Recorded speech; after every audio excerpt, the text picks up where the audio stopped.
So I was thinking today, what's the single biggest problem that League has right now? And the main issue I see is that there are champions in the game that are worse versions of other champions. Meaning you would want to have champion A on your team over champion B 100% of the time. A good example of this would be Darius versus Garen. Both melee bruisers, both have minimal CC, but while Darius has his place of tank killing bruiser, Garen really has no place at all. And in pretty much in every situation, if I see a Garen on my team, I'm instantly dodging. And today I was thinking, what would I do to Garen to make him viable? And so today I thought of a couple ideas. The first one being, instead of his W only giving himself a damage reduction buff, also give it to his teammates around him. It's not a very inventive or creative change, but it's a step in the right direction towards making him useful in some scenarios. Another change I thought of was reworking his passive so that if he hits a target, they take 5% more damage from all sources, and this starts stacking. So if Garen starts beating on you and he gets a full spin off on you, you're gonna start taking a ton more damage from his teammates as well. And so this will make him more useful in a team fight. And it's gonna make people wanna kind of stay away from him, similar to how they wanna stay away from Darius to prevent him from getting 5 stacks. The longer you allow Garen to beat on you, the more and more damage you're gonna take from not only Garen, but his teammates as well. Now Garen already has an effect that's similar to this on his E, but the new effect would allow him to synergize with your AP carry as well, making him more of a desirable pick in general. Are these fixes perfect?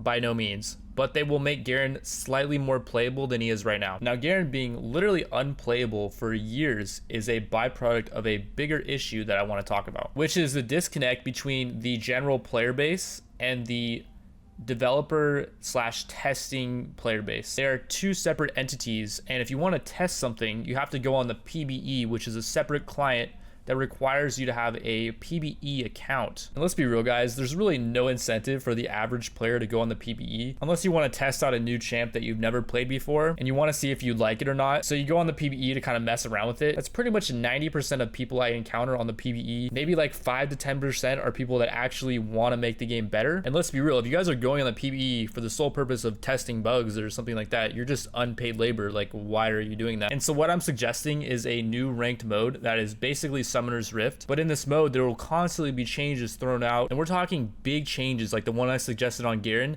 being thrown out daily. Like, we're not waiting 2 weeks anymore for a 5 AP buff to Rylai's. Like, we're turning Rylai's into the stick of freeze your tits off, and whenever you hit a spell, it's gonna freeze someone for half a second. We're adding a new legendary item that costs 10k gold that's called You Win the Game Right Now. We're giving Lysandra a new ability called Ice Titty Machine Gun, where she just starts shredding everything in front of her with ice pellets shooting from her nipples. Now, since this new mode is going to be so volatile and there's going to be so many changes happening, the mode is going to be basically turbo mode from Dota, which is 2 times experience, 2 times the gold. And like, for example, Baron spawns twice as early and Dragon spawns twice as fast, and some other slight changes. I think this mode is eventually going to overtake Summoner's Rift, similar to how easy mode overtook Dota 1, as long as there is a ladder. And if nothing else, it's going to provide a nice change of pace from the standard Summoner's Rift mode. Anyway, so if you guys like this idea and you want to see it implemented, then leave a like, and that's how we're going to let Riot know that this is a fantastic idea and should be implemented. All right, so I'm playing on my Plat 1 account, and they first picked Camille, and so I think Singe runs pretty well into Camille. He blind pick TF, which is pretty much asking to get counter picked. This guy has a 69% win rate with TF, so that's pretty good. So he'll probably be okay in a LeBlanc. Looks like I have Lux Bunny on my team. I think she's a streamer. She's not currently streaming though. I do have to commend her for that Morgana pick though. I think Morgana counters Thresh pretty hard. She can black shield his hooks. So yeah, they're gonna invade. I didn't even go to stop the invade because we would have lost it no matter what. Like, they have a Thresh and an Olaf. Olaf level 1 is absolutely insane. I'm trying to stream every day. Now, the reason why I didn't stream today is because I'm moving out in June, so I was meeting up with a potential roommate. I'm gonna fling this guy. It's gonna be big damage.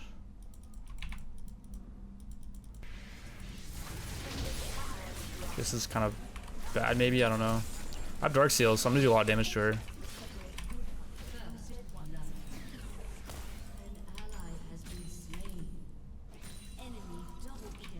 Okay, she's gonna try to. Oh god. Oh my lord. That was really close. Holy crap. I think I got her, maybe? I missed the auto though. No! She gonna miss the cannon? Nice, she missed it. And so one of the worst experiences happened to me today. So I met my potential roommate at this coffee shop. My car was parked outside and it was really hot. And so I was driving back home, and on my way home, I noticed the engine temperature light was on. Oh god. Might be dead here. I already blew my flash. I think I'm dead. Maybe not. He's gonna throw his axe though. This guy might be dead. Is he dead? Heckram's coming. Heckram's got him easy. Nice. Okay, that was not too bad. Maybe Heckram can push the wave because Camille's low. Camille's level 6 though, I don't know.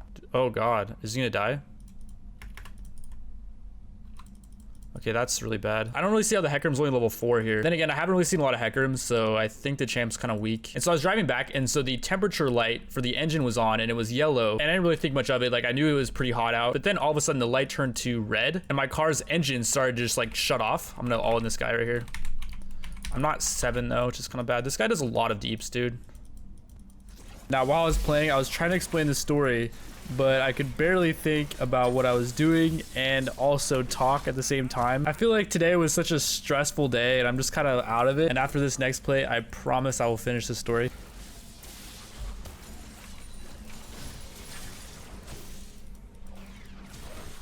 Oh God. Holy nuts. No. Oh my God, she's dead. I did not play that well. Okay. And so anyways, my engine temperature light turned to red. The car was allowing me to move at like maybe 1 mile per hour, it felt. Like if I got out of the car and I started crawling, I could probably crawl faster than my car. And so I pulled into a post office. I let the car cool down for like 20 minutes. Earlier, I parked my car in direct sunlight, so I just assumed that was why the engine was so hot, which in hindsight makes absolutely no sense because the sunlight's not beating directly on the engine, it's beating on the hood. So that probably wasn't contributing much to the problem. But I just thought, hey, if I just pull into the post office, there's shade, I can just let my engine cool down, everything will be cool. And so after about 20 minutes went by, I pulled out of the post office and then I started going down the main street to get to my house, which is a very, very busy street. And I noticed the engine light went on yellow again, and then it pretty much immediately went to red. And my car started again going at crawl speed. And now I'm going down this super busy street and there are 2 lanes, but there was about 3 or 4 cars that almost hit me. Like literally they came inches to hitting me and they barely swerved out of the way. It's hard to see a car that's pretty much stopped in front of you, especially when there's a lot of traffic. And then I was finally able to pull into a side alley. Now I ended up Googling it and they said to wait about 20 minutes and then pour some water into like the radiator. And apparently it was some kind of coolant leak. And sure enough, I looked at the bottom of my car and there was crap leaking out of it. Luckily though, I had like 8 bottles of water in my car that pretty much filled up the radiator thing. And so I was able to drive about 2 more minutes before all that water leaked out and my engine overheated again. But by that time, I made it back to my apartment pretty much in perfect timing. And so that was quite the ordeal for me today. It may not seem like that was a huge deal. And I know a lot of you guys deal with way more stressful stuff on like a daily basis. But like for me, my life is just usually not that difficult. And so something like this happening, it just kind of threw me off my game completely today. And I think it's definitely carried over to my commentary tonight because I really wasn't talking much while I was playing. And I think I'm just mentally exhausted and I'm just completely over today. Definitely an honor Lux Bunny there for the excellent Morgana counter pick. And so we're at about 8 minutes right now. We got to get the video 10 minutes. Ordinarily, I would have played another game. I knew that game was not going to have enough content for a 10-minute video. I wasn't talking. I wasn't giving any kind of insightful commentary at all, but I just do not have it in me to play another game of League. So what we're going to do for the last 2 minutes is we're going to play this game called Polybridge. Now I left off on this level, which looks pretty difficult. Basically, what I got to do is I got to get this van to here and then to here. The hard part about this is that this is really steep. I don't think these vans can even get up this steep of a road, so I don't know how this is even going to be possible. That shouldn't work, I don't think. Oh. Even if this part wasn't already breaking, it still gets stuck up here. It's like a little bit of levelness right here. And then needs to go like shoot directly back down. I'm not trying to be pessimistic here, but I don't see this ending positively. Oh my God, I made it. Oh my God, it's stuck. Might do it. Go down. Oh, if I just reinforce this down here, this might help. We got this cross so we can pray. Break this time. Oh, this is where the difficulty of the game lies. It's kind of a confusing concept. It's really hard for me to explain because I don't really fully understand it myself. Really strong they can survive the jump. Oh, the reason why I tried the jump is because the hydraulic won't reach all this way. But I'm gonna try putting the hydraulic here. This is gonna pull the bridge up.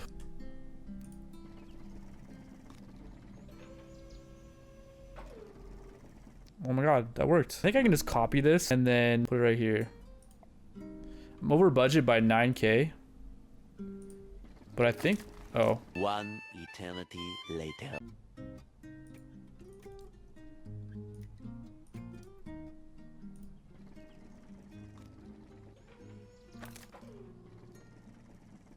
Oh my god, I made it. And part of the thing broke too.